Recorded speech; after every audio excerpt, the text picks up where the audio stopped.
नाच न जाने आंगन टेढ़ा, इस मुहावरा के लिए साफ शब्दों में आप ये समझ सकते हैं कि आज एसआईआर के मसले पर सुप्रीम कोर्ट का बहुत बड़ा फैसला आया है।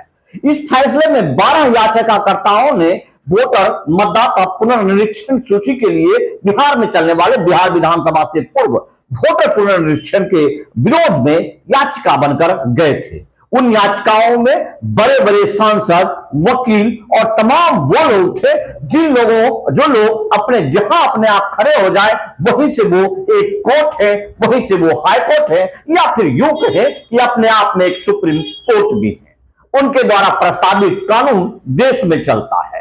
लेकिन वोटर पुनर्निरीक्षण यानी कि मतदाता सूची पुनर्निरीक्षण, जिसे आप एसआईआर के नाम से जाते हैं, इन मसले पर सुप्रीम कोर्ट ने जिस तरह से फैसले दिए और जिस तरह से बातें चुनाव आयोग के लिए निकल कर आई, हलफनामे से निकल पाई, उसे बारीकी से समझने का प्रयास किया। याचिकाकर्ता कहीं से भी यह कहने नहीं गए थे कि किस प्रकार से एसआईआर हो या फिर एसआईआर क्यों ना हो।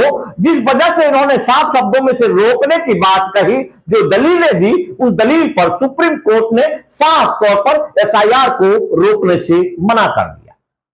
पिछले सुनवाई में 28 जुलाई की तारीख रखी गई थी।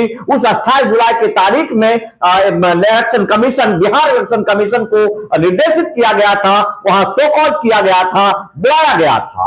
अपने हलफनामे में इलेक्शन कमीशन ने साफ तौर पर कहा कि हम सिर्फ और सिर्फ उन मतदाताओं का नाम हटा रहे हैं जो मृत हो चुके हैं। साफ तौर पर यह कहा गया कि उन मतदाताओं का पुनरीक्षण में नाम संशोधित किया जा रहा है जो अन्य जगहों पर तब्दील हो गए हैं।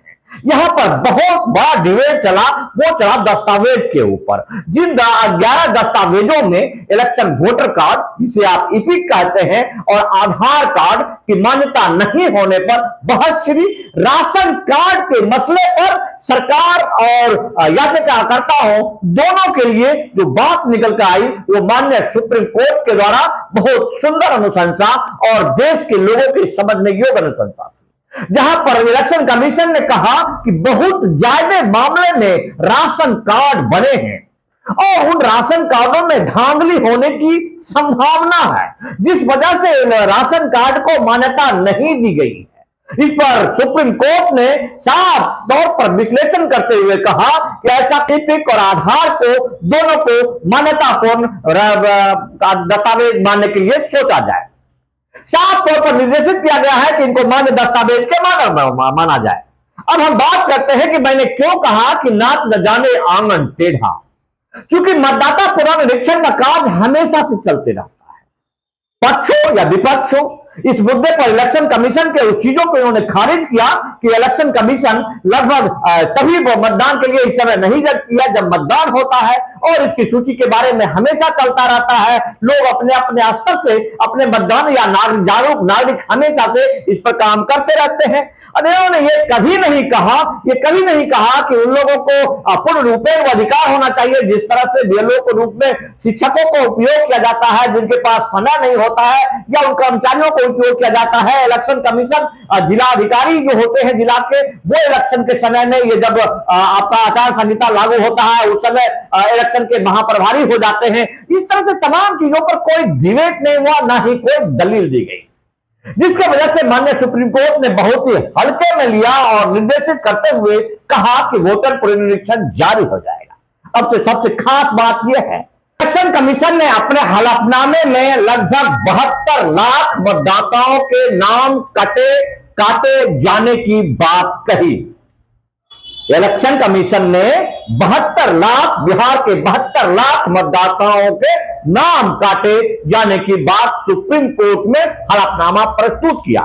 उस हलफनामे में साफ शब्दों में लिखा हुआ है कि उन लोगों के नाम काटे गए या जो मृत हो चुके हैं, तथा जो नागरिकों का नाम 2 जगह पाए गए हैं, जिन नागरिकों के नाम 2 जगह पाए गए हैं, यानी कि जो नागरिक हेरा फेरी कर 2 जगह मतदान करते थे या मृत पाए गए हैं। इलेक्शन कमीशन ने कहीं से ये नहीं कहा कि मैं उन लोगों का नाम काट दूंगा जो लोग मुझे दस्तावेज देंगे। यानी कि जिन लोगों के नाम कट जाते हैं, अगर आपको लगता है कि आप सत्य हैं, उसके लिए सुप्रीम कोर्ट ने दरवाजा खुला रखा है। यानी कि इलेक्शन कमीशन जिस तरह से बिहार सरकार के निर्देश पर निकम्मापन करती है, बिहार में तमाम उन लोगों को वोट का अधिकार छीन लिया जाता है, उनका कार्य तब शुरू होगा जब इलेक्शन कमीशन का काम खत्म हो जाएगा। अर्थात सुप्रीम कोर्ट जाने का जो कार्य करना चाहिए था, वो तब करना चाहिए था विरोधी दलों को भी, या तमाम उन लोगों को जो लोग अपने धन और वैभव के साथ दुरुपयोग करना चाहते हैं, माननीय न्यायालय का समय बर्बाद करना चाहते हैं, जो सक्षम है, सिर्फ सक्षमता का उपयोग और समय के रूप से करते हैं, उन लोगों के लिए यह बहुत बड़ी बात है। और माननीय सुप्रीम कोर्ट का एसआईआर के मामले पर लगभग सब कुछ तय है और इलेक्शन कमीशन भी अंशतः फंसी हुई है, बस उपयोग करने आना चाहिए। अब इस मामले में बात आती है कि बहुत सारे पत्रकारों पर जांच के दौरान में मुकदमा तक हुआ है, तो तय बात है कि उन पत्रकारों ने और यहां के प्रशासन व्यवस्था में समन्वय की बहुत कमी है। जहां पर मुकदमा हुआ है, वहां मुकदमा हुआ सरकारी कामों में बाधा का आरोप हुआ है, तो उन पत्रकारों ने मुकदमा नहीं किया, यह भ्रष्टाचार हो रहा है, उन पत्रकारों ने नहीं किया, यह सरकारी काम हो ही नहीं रहा, तो बाधा कैसे पड़ता है? क्योंकि आप एक तरफा सिर्फ और सिर्फ मुकदमा खाते हैं, मुकदमा नहीं करते हैं उस सरकार पर जो पल पल सरकार आपको मुकदमा करने का अवसर देती है। जय हिंद, वंदे मातरम।